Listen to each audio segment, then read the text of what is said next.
internaute Kër Massar point info ñu ngi continuer de rafetlu seen ànd ak suñuy programme coowal nag caserne pompier bi nga xamante ne ñu ngi ko bëgg a samp fii ci Kër Massar mu ngi daal di wëy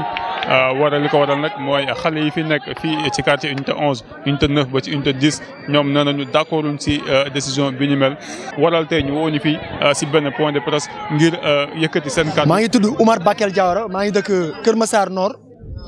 plus précisément à l'unité 11 ñoo ngi leen nuyu di leen ziar yéen waa KM Info ñëw ngeen dans une localité boo xam ne sanc bu yàgg la dëkk bu yàgg la te fii tey da ngeen ñëw fekk fi ay ndaw yoo xam ne dañoo ànd ak xel ak xalaat amul kenn ku cuune wala ku nekk ngaaka ku fi taxaw tey dañoo yore suñu xel di xalaat te ñun nag dañoo ñëw koñ boo xam ne ñu fekk suñu te dañoo tooñ suñu lu ñu jàpp ñu jeunesse bi te nag avant loolu sax bëggoon naa leeral tuuti ñun xam nañu njëriñu sapeur pompier xam nañu sapeur pompier lan la mën a faj lan la mën a defar xam nañu sapeur pompier lan la mën indi suñu askan bañu ñu ko benn yoon kon bu ñu kenn mettre en mal ak ñoom du ñoom la ñuy xeexal du ñoom sax mooy le combat non non loin de là dañoo ñëw te tàgguwuñu bu ñu doon waxoon borom kër gi mooy le maire dañoo ñëw te tàgguwuñu boo ñëwoon ci pantre ki ngay fekk mu dëkk ci néega mooy kan chef de quartier dañoo ñëw fekk njaboot gi toog mooy kan la jeunesse Kër Massaroise de l'unité 11 plus précisément ñëw tàgguwuñu leen waxuñu leen dara dañ ñoo bett dama koy wax si kaw dañoo bett ak bett bu métti terrain bii ñun ñoo ko doon entretenir mosuñoo am ndox mosuñoo taa ba gis kenn ñëw di ñu ko gérer ñun ñooy ñëw gérer ko suñu bopp génnee fi ndox ba pare ñëw fubal. fii nii terrain de loisir la terrain de sport la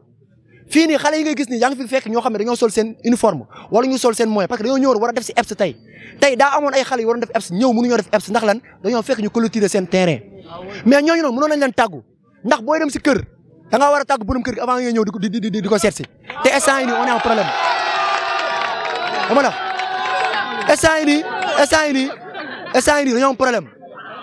bi ñu am mooy dañoo fekk suñu espace public bi nga xam ne waxuma Kër Massar Nord waxuma waa unité 11 espace public bi ñu dëkk Jaxaay ñu dëkk Malika ñu dëkk Yëmbal fu nekk la ñuy jógee dañuy ñëw fii di fubal kon ñoo ngi jël espace boo xam ne moom kese la Kër Massar Nord dese tey jii maanaam ci misaal su ma la bëggoon jox exemple nawetaan bu ñu war a fubale fii ak kare yi fan lañ koy fubalee dañuy dem ab yi di louer di wax suñuy raq yi ndaw yi ñu teg 300 wala téeméer pour fay pour lan parce que dañuy dem stade fii la xale yi war a fubalee fii la xale yi war a defee EPS fii la suñu papa ak suñu yaay di dawee fii la xale yi defee lépp tey jii ñu jékki saay bettuñu ci bett bu métti nañu dañuy tabax ci terrain bi te sans nous aviser te loolu dafa métti sans nous aviser nag ndax xanaa nit booy ñëw di tabax dara da nga koy ñëw laajte da nga ñëw xam léegi bu ñu waxoon dañuy leeral dañoo ñëw par exemple foo xam ne lii la ñu dese ci espace léegi ñun dañ ne ana préfet boobu léegi dégguñu ko ana préfet de Kër Massar fii la dëkk si kanam soriwul ana mu sous préfet si ginnaaw si kanam la dëkk soriwuñu ñoom ñëpp ñu nekk fi amul kenn ku fi wàccee tànkam amul kenn ku fi ñëw ne naa waxtaan ak les jeunes amul ku ne naa wax ak chef de quartier amul ku mu ne naa wax ak maire gox déedéet ñoom dañoo toog def lu ñuy def ba pare kenn déggu leen looloo ñu gën a métti gis nga xoolal lii boo ko xoolee xam ne dafa métti xoolal fii lu fi des ay kër ñoo la wër gisoo benn espace suuf su weex Kër Massar lii la desee suuf su weex boo xam ne da ngay ñëw fubal te doo tax doo def lii la Kër Massar desee bu ko ñii tabaxee bu ko sapeur tabaxee dinañ manqué loo xam ne dootuñ ko amate ba abadan lu ñuy ñaan préfet sapeur am ñu leen wax lu ñuy ñaan préfet mooy moom lu ko teree teew si lu ko teree mu ñëw avisé ñu ba pare en plus ñii mën nañ dem xooli feneen Jaxaay ngi nii espace bu leer la forêt Kër Massar baa ngi nii si ginnaaw espace bu leer la nu leen neexee dagg na dañ mënuñ ko dagg teer bu ñu bëggee teer bi jaar dañ ko dagg teer bu ñu bëggee mu jaar dañ ko dagg kon pourquoi pas ñu dem forêt ba xam nga am na yeneen espace Kër Massar département la Kër Massar c'est un nouveau département d'accord ñaata commune yi bëri na Kër Massar Nord kese daa amatul espace am na yeneen commune fi nekk Jaxaay bëri na fi Jaxaay 1 Jaxaay 2 Almadi 2 ngi nii lépp des na espace mais fii amatul espace lii lañ fi desee li fi am mooy ñu xooli feneen gars yi wax leen ñu dem xooli feneen ma dégg nañu dem xooli feneen loolu kese lañ bëgg bu ñu mënta xooli feneen ñoom ñun bii pas dañoo bëgg bu ñu mënta dem xooli feneen bu ñu mënta bàyyi fii te mën nañ ko bàyyi mën nañ dem xooli feneen mais ñoom nañu wax bu ñu gisee fii espace ñu ne ñu kaa leen seen loxo ngi nii kaa leen dem ngeen jël fii buñ ko defee rek ñu dem bu ñu ko defee ba mu normal dem bu ñu nee espace yi ñu dem fa mais gisuñu ko fenn kon ñoom nañu dem xooli feneen gars yi nañu dem xooli feneen. salaamaaleykum mbooloo mi salaamaaleykum la jeunesse de Kër Massar salaamaaleykum la jeunesse des partis de Kër Massar sama naataango bi wax na lépp ñu bokk benn gox waaye man daa am ci lu may tënku rek ci lu ñu mën a comprendre dañoo bëgg mu leer nañ bañu ñu sapeur pompier si département bi ñun ñëpp xam nañ département bi récemment lañ ko érigé Kër Massar comme en tant que département kon bañuñu sapeur pompier xam nañu njëriñu sapeur pompier waaye xam nañu njëriñu sapeur pompier ci gox ak lan la fay apporter lan mooy impact am kon ñun bañuñu ko waaye dafa fekk dañoo jaay doole bi ci benn terrain goo xam ne depuis plus de 20 ans ASC bi di ko entretenir ay ASC yi nekk ci Parcelles Assainies di ko entretenir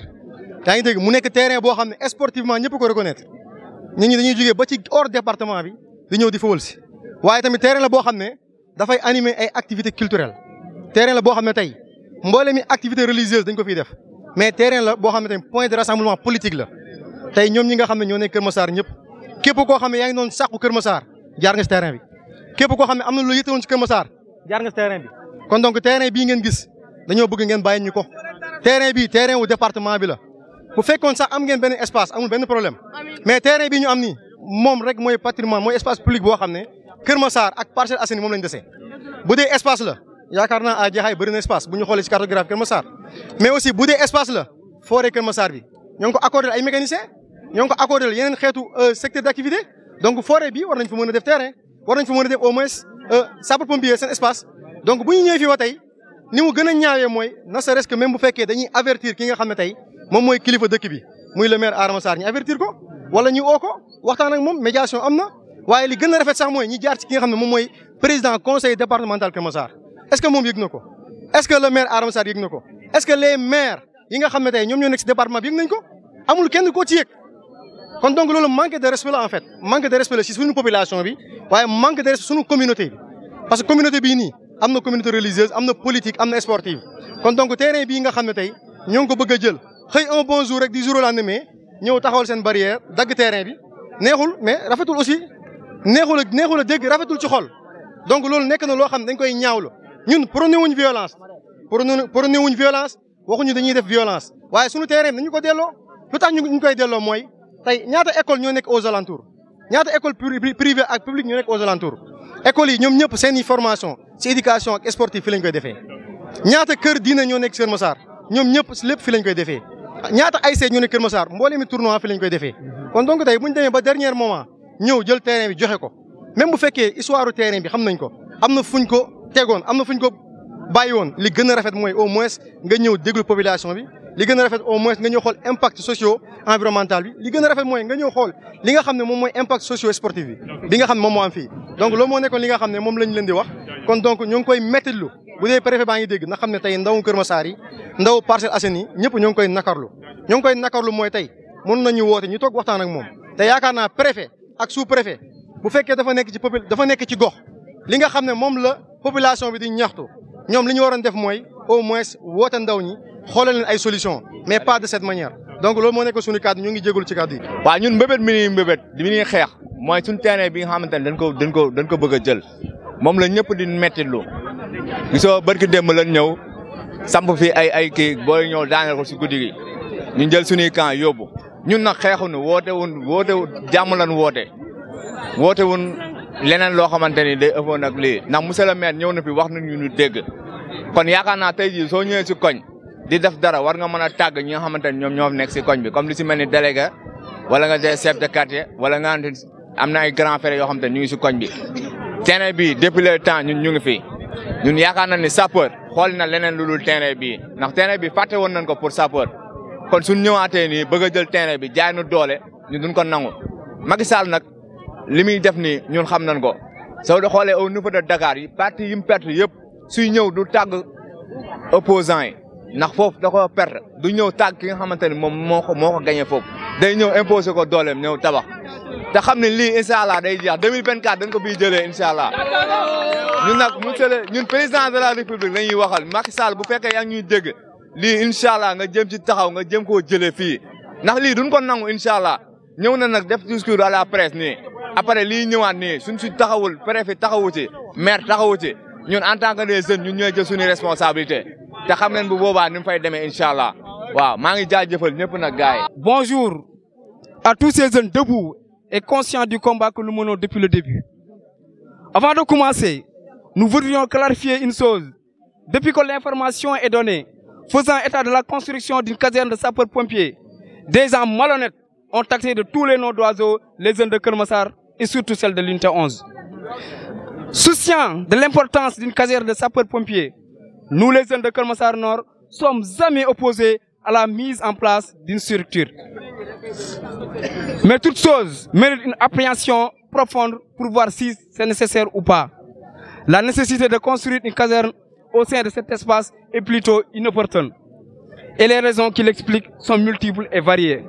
Premièrement, l'autorité suprême, je veux bien nommer monsieur le maire de la commune de Keur Massar Nord, n'est même pas au courant de ce qui se passe. Aucune autorité, en commençant par le délégué du quartier, n'est au parfum.